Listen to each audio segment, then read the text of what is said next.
Новата српска влада на чело со премиерот Александар Вучич положи свечена заклетва.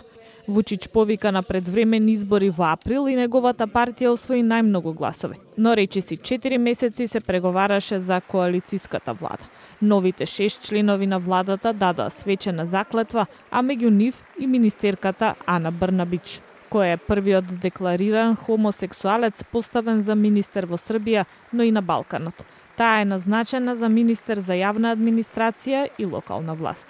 Вучич го скрати претходниот мандат, велејќи дека му е потребен нов 4-годишен мандат за спроведување на реформи за членство на земјата во Европската унија.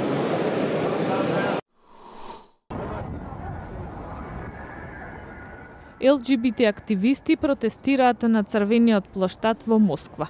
Тие изведоа перформанс во кој еден од активистите, Дмитрий Жданов, пред катедралата Свети Василий, беше символично исчистен од своите гревови.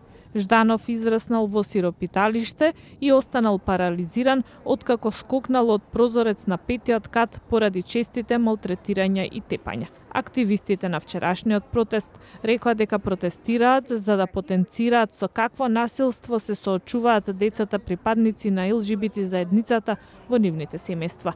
Полицијата на крајот интервенираше за да ги растори протестите и уапси двајца демонстранти, но не го уапси Жданов.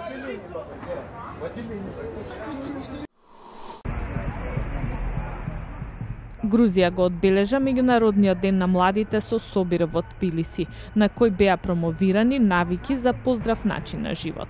Министерството за животна средина и Агенцијата за заштита на националните ресурси го спонзорираа настанот. Како дел од програмата се одржа велосипедска трка низ градот. Учесниците велат дека сакаат да го популаризираат овој вид на екотранспорт и да помогнат да се намали нивото на загадување на воздухот.